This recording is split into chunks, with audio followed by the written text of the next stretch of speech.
Greetings and once again, welcome to What the F Over from CopBLue. Today we have Chief Robert Norton here with us from the Florence Regional Airport Police. So good to have you here, Chief. And as always, when we have a new video from CopBLue, we like to start out with a saying or a quote from Marcus Aurelius. And the first thing I want to say about this is it's especially important considering the subject matter of this particular video, because we're going to be talking about Jackson Ryan Winkler, an officer from the Florence Regional Airport who died in the line of duty this past year. What was the date of that, Chief? January 5th. January 5th. So just this year, just a few months ago, they lost an officer. So this video is going to be in memorial of that officer who did, I just really can't even I can possibly give you the words that would say how I feel about the folks that go out there and give their lives for their fellow citizens in the state of South Carolina as well as other states in our nation, because losing officers is it's terrible, and there's just nothing more to be said about it. So I challenge you to think about this. When you arise in the morning, think of what a precious privilege it is to be alive, to breathe, to think, to enjoy, to love. And I'm sure that Officer Winkler, when he went to work that day, had no idea that this was going to be his last day on earth. So just think about how grateful you should be that you're allowed to breathe and breathe freely in the country that we live in. So, Chief, just tell me a little bit about yourself. I mean, how many years have you been in law enforcement? How long have you worked for the agency you work for? I've worked for the airport for about 17 years. I've been in law enforcement probably 6, 7 years. I've been the chief of the airport for the last 3 years. Come October will be 3 years I've been the chief. I'm married, got a wife, got 2 kids. One's 16 and one's 11. Okay, good. I've been there. Now I got a new kid with Dexter. I see that. Dexter's a bomb dog. He is an explosive dog. Okay. He's an explosive dog and apprehension dog. He does both, which is very rare. He's a big boy. What kind of dog is he? He's a German Shepherd. He's a German Shepherd. So I have took on a new responsibility to him. He's just like a kid, but we love him. But he's got a nice friendly grin. He is. He's a good guy. How much does he weigh? 90 pounds. Wow. Yeah, that's like a small child right there. Yes. Actually, a good-sized child. Yeah. From the look of it. So, Chief, how big's your agency? We'll have 8 people at full staff. There'll be myself. I have a chief deputy named Nelson Tart, and then we have 6 full-time officers when we get fully staffed. And what's the average size of an agency in South Carolina? It varies. I got a friend of mine that's chief in Lakeview. He has 4 people, and then you take Florence County, it's got 140. The reason actually, I was kind of beating you a little bit there because actually I know the average size of the police department in South Carolina is about 12 or so.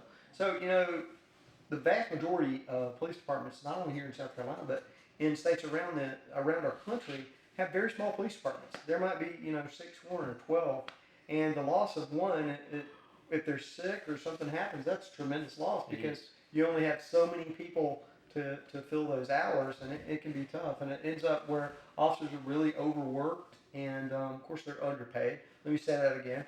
Officers are underpaid because they do need to make more money. They need to have better benefits. They need to have better insurance. They need to have better retirement. And I could get into a whole tirade about retirement, especially here in the state of South Carolina with some retirement issues that we have going on here. But I'm going to leave that for another day. So, Chief, could you tell us a little bit about Jackson Winkler and the person that he was, the one that lost his life here this January 5th? I'll try to get through it. Jackson was a real wide open, fun-loving, typical 20-some-year-old kid. And all he ever wanted to do in his life was be a police officer. That was it. He had actually worked for the town of Lakeview and the town of Ladder before coming to us. And he come to us, and we got him on. He hounded me for about 6, 8 months before we actually hired him. And he come to us wide open, like normal. You've been in law enforcement. You take your typical 26-year-old kid. He's wide open, wanting to go every minute, every day. He was the typical same way. He loved his family. He had a niece and a nephew, that he thought of as his own. Right. They're two great kids. He's got a wonderful mom and daddy. They're probably two of the strongest people I've ever met in my life. Wow. They Jackson was just a all around great kid. Police, fire. He would help anybody that he could help. Now that's what it's all about, having a true servant's heart. Yeah. And that's what good police officers, good firefighters, EMTs, all of our public safety folks, having a servant heart is the most important part about it. When it's certainly not about you, it's about everyone else. So, Chief, in the years that Florence Regional Airport's been there, there's never been an officer involved shooting. Is that right? There has So it's kind of like being in Mayberry. It is. You never would have thought in a million years that would have happened. Well, we used to use the slogan, if you're tired of the street, come to the airport. You can get away from it. But with our growing society and the way law enforcement doesn't get any respect this day and time, it's getting to the point, it don't matter where you're at, that stuff's coming to you now. You're not having to go find it anymore. But we used to use the saying, come to the airport. We had a slam of guys, like when Chief Chestnut was there, everybody wanted to retire. They come to the airport so they could still keep up their certification and not have to worry about a lot of the BS, on the road. Craziness. And we went with that for a long, long time. And just like I said, in this day and time, it just don't happen that way anymore. You have to be on your P's and Q's just about everywhere you go now. Absolutely, I agree with you 1,000%. It's just, it's. I hate to say, because I always used to have the saying all the time, because people would say, "Oh, this is the most terrible time we've ever lived in. It's awful." And my response to that always was, "Well, are we sacrificing Christians to the lions in the Colosseum?" And they're like, "Well, no, we're not doing that." And is it really the worst time we've ever been in? And I don't think it's the worst time we've ever been in right now, but it's certainly a very, very difficult time for law enforcement to be in. It kind of really reminds me of the 1970s and how difficult it was for law enforcement in the 1970s. It was a very tumultuous time, late 60s and the 70s. A lot of civil unrest, a lot of different things that were going on, and law enforcement just really took the brunt of it. And I think we kind of went through an era of good feeling there for a little while, and now we've come full circle and we're kind of back where we started. So how are you guys working towards returning to normal? I understand it takes sometimes between 8 to 10 years for an agency to kind of really return back to normal after losing an officer in the line of duty.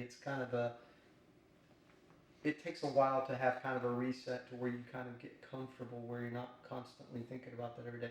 Not that it'll ever be forgotten, because he won't. But I'm just saying, where you go to work where you don't really have that in the forefront of your mind. Well, I tell everybody we're returning to what is a new normal. New normal. It won't never be, normal. Luckily, in our situation, the airport, ever since I've been there, has been real tight-knit, family-oriented. And it's, You mean you have an administrator that actually cares about your we do. Did you hear that? We heard that. You heard that here first. Her name's Connie Anderson.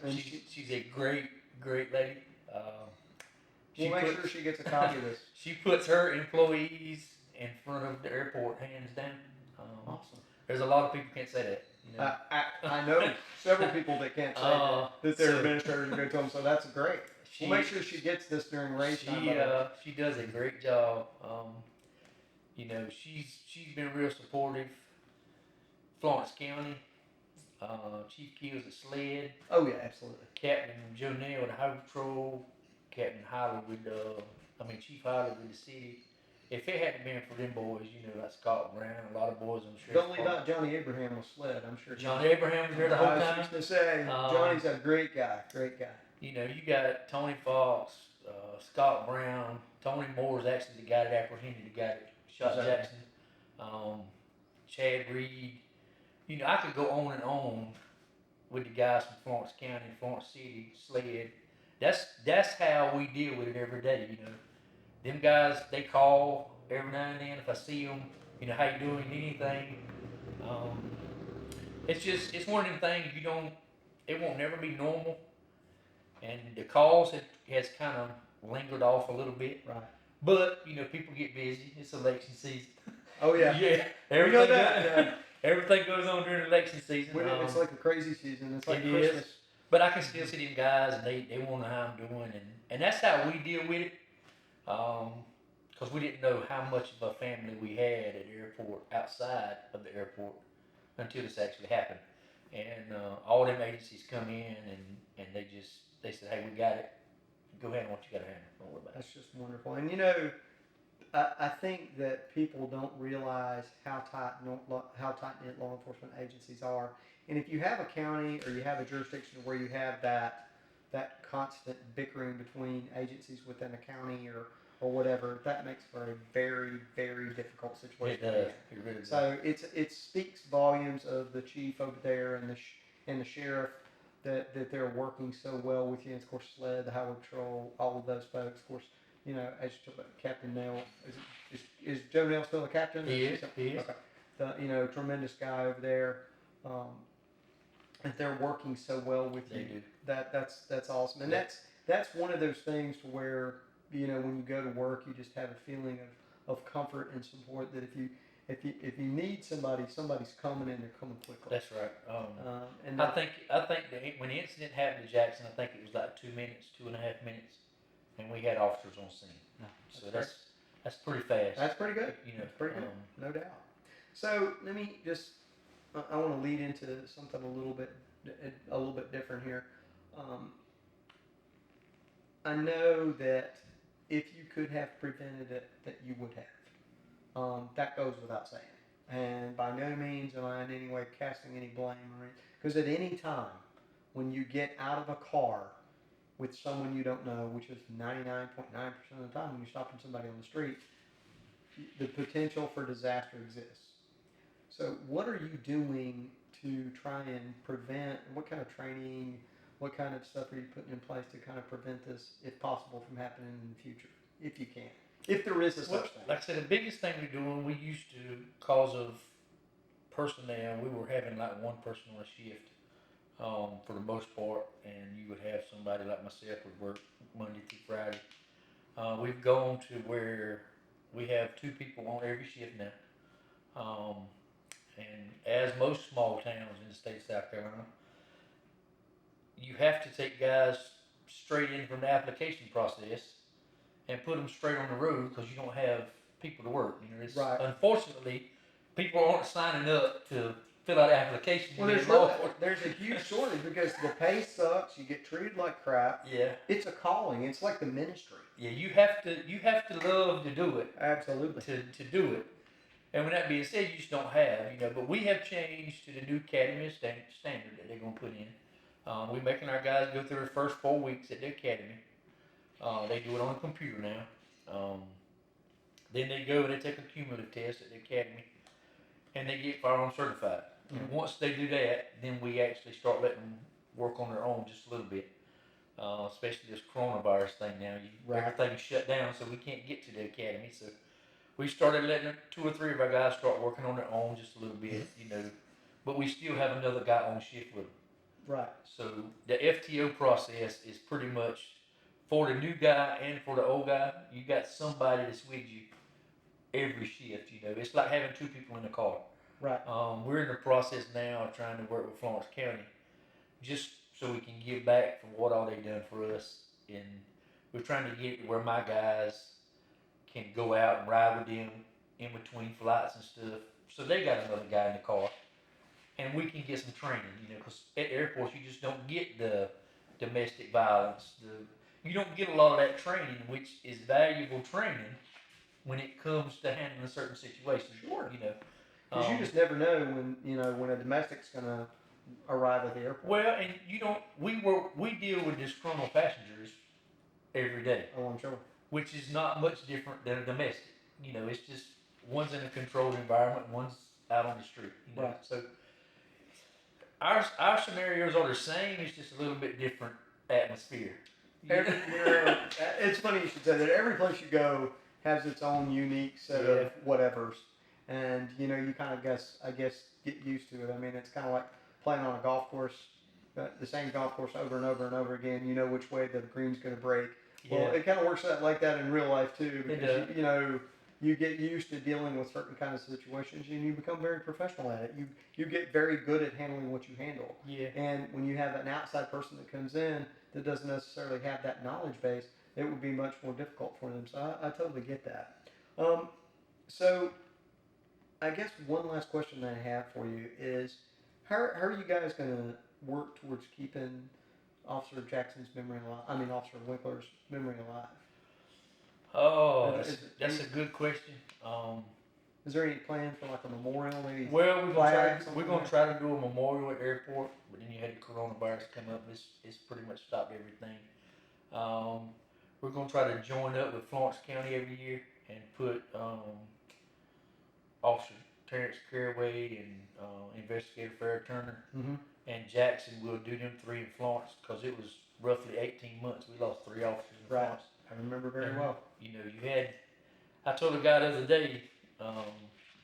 I've actually seen 9 officers get shot and 3 get killed in the last 18, 19 months. You know, that's something a lot of police officers don't see in their lifetime. It's And insanity. It's almost like there's a war on police. It really is. It's crazy. so we're gonna try to join with them because I want to keep them to remember, you know, as well. Sure. And we did a motorcycle ride with Blackjack's Harley Davidson here this year. So I think we're gonna try to do that every year in memory of all 3 of them, and then whatever money they raise or whatnot, I think they'll split it between the families, or either we're gonna start a scholarship fund or what, you know, Oh, that'd something. be great. Living tribute, no doubt. Very good. And I try to go see his mom and daddy twice a week. You know, I've took them in. They've actually took me in as part of a family. So, you know, it's just he's got a lot of people on both sides of what we call the river. You know, Florence on one side, Marion County on the other side. Right. He's got a lot of people that think a lot of him on both sides. So it's gonna be pretty easy to keep his name, you know, out there. But like right now at the airport, if you walk in the airport, time you walk in the front door, there's a big old 16 by 24 picture of him hanging on the wall. How about that? We got the blue line flag hanging up under it, so everybody that comes in sees it, you know. Yeah, and this is a picture right here of Jackson kind of kicked back with I believe a Diet Pepsi in front of him, and that just kind of speaks to the kind of person he was. He was just kind of laid back and enjoyed the company of people. From my understanding, he was a very friendly person. He never met a stranger. Yeah, he was great. And of course, this is a picture of the chief and in front of his vehicle with his dog here, whose name is Dexter. Dexter. Okay, and Dexter is an explosives dog. He is an explosive dog. And this is one of the ways that the Florence Regional Airport is working to give back to the community and to the agencies that have helped them so much. And could you talk about that for just a second? Well, we got some funding from PD Electric and some other places. No, PD Electric funds a lot of stuff locally. PD Electric is a great company. All right. They're a law enforcement friend too. Oh, absolutely. Great bunch of people out there. Mike Fuller and all, they're great people. And Mike Fuller's the he's the CEO. CEO. Okay. We got some funding from PD Electric. They helped us purchase Dexter. And we thought about the narcotics dog, but you can go Florence, Darlington, you can go anywhere and get a narcotics dog pretty much a dime a dozen. We got looking, we talked to Mr. Pat O'Hara with Florence County, and we talked to Kevin with Sled. There's not but about 12 or 13 probably bomb dogs in the state of South Carolina. Wow, that's not very many. Pat O'Hara is the only one in Florence. Especially considering the number of big events that we have, like, you know, NASCAR. We have a couple of pretty good sized colleges. Of course, you know, Clemson, University of South Carolina, Francis Marion University, Coker, that have pretty big events there all the time. Coastal Carolina, that have football games, basketball games, all these different things that are constantly, you know, we need to be doing threat assessments with. So 12 bomb dogs. Well, now the 12, like I say, that's you count Georgetown, Williamsburg County, Florence County, down to Ouray County, and then back up towards Columbia. So that bottom section over here towards us, we have roughly about 12 bomb dogs. So you got Darlington, don't have one. They normally use Sled or Florence County. Florence County only has the one. So once Dexter gets through with his training, gets his certification, good Lord willing, I'll make it through it. Oh, I'm sure. And the thing that people don't understand about explosive dogs are that, like, if you got a bomb threat that came in at the high school, that he couldn't do the entire high school by himself. That's right. He's just like a human. He's going to get tired, and he's going to lose focus after so long. They're kind of like children. Yeah. Their focus will only stay for so long. I think the average attention span of a child is like maybe 15 minutes. Yeah, his is about 25 to 30 minutes, and then he gets breathing out his mouth and everything else. But he's training me more than I'm training him, I think. That sounds like children. But once again, if it weren't for Florence County, we would be totally lost in this aspect. Well, that speaks. But that's why we chose to get the bomb dog for people like Darlington County, Sheriff Chavis, this Darlington City, Williamsburg County, Florence City, Dillon and Marion. Dillon and Marion don't have any explosive dogs. We want to be able to use him out everywhere in the PD, what we classify as the PD. That'll be the airport's way to try to give back, to the community a little bit. Well, that is a tremendous thing to do, Chief, and to think about others before you think about yourself is, hey, that's what law enforcement's all about. It's all about servant leadership. All right, Chief. There's so many things I'd like to ask you, and I know we don't have time for all of them, but the very last thing I guess that I wanted to ask you is, how do you view your responsibility in ensuring the continued well-being of your officers as far as their mental health is concerned? Early on we talked about actually before the camera started rolling, we talked about suicide in law enforcement and how it's just so rampant. What are you doing to ensure the mental health and well-being of your officers? Is there anything that you're doing? I mean, exercise programs, peer counseling, anything like that? Well, we have Miss Spellings, I think that's her last name. Her husband's on the sheriff's department, Florence County. She's a counselor. We have her cards stationed all out through our fire station, police station, because we public safety. But right. Her cards is all out through there. Joe Billings is the chaplain with Florence County. He stops by on a regular basis. That's great. Check on the guys. Sam Turberville is the chaplain with the city. Familiar with Sam? He calls, and there's some other Christian organizations that's come in and they've left their cards. Anytime you need us, just call us. I kind of set you up with that a little bit, Chief. So to make this point, whether you have 6 people or 600, it's important to remember that your responsibility is the mental health of your folks, no matter where you're at, no matter how big or small your agency is. And if the smallest agencies that are out there can do it, the bigger ones can too. It's just remember that these folks are your charges, and that's one of the things that CopBLue wants to share is that, hey, there are people out there that will help you if you're ever in that situation where you're thinking about doing something really stupid. There's no need to do that. There's always another way. And people like myself, the Chief, Jim Donahue from CopBLue, as well as the various people from CopBLue that are on our staff. You can look up our folks on our website. Any of us, our numbers, our email addresses. Hey, reach out to us. We'll help you. Just remember, there's always help out there. Chief, I just want to thank you so much for coming and speaking with us today. Thank you, Dexter, for coming and hanging out with us. Does he bite? He does on command. So he's not going to bite me if I pet him now, No. right? Because that would be great to be on the camera if he bit me until the afterwards. You guys smell me? Decide if you like me? Can I pet you now? All right. Yeah, I can pet you. Oh, he's a big baby. He's a big baby. He's looking at me like I might be slimy or something, so I'm not really sure I want to pet him too much. But he looks like a good boy. Yes, he is a good boy. He's a good boy. Yeah. Just a member of the family. He is. That is all right. He's pretty. He really is. He really is. We're gonna have to get a little bit of dog hair off the floor in here. He's like, can I smell? Oh, now he wants to be petted. Now he wants to be friendly. Oh, there you go. He's a good boy. He is a good boy. Once again, thank you so much for joining us with CopBLue. And remember, the most important thing for every officer out there is hitting that clock and going home safe. So be safe out there. Thank you very much. Yeah.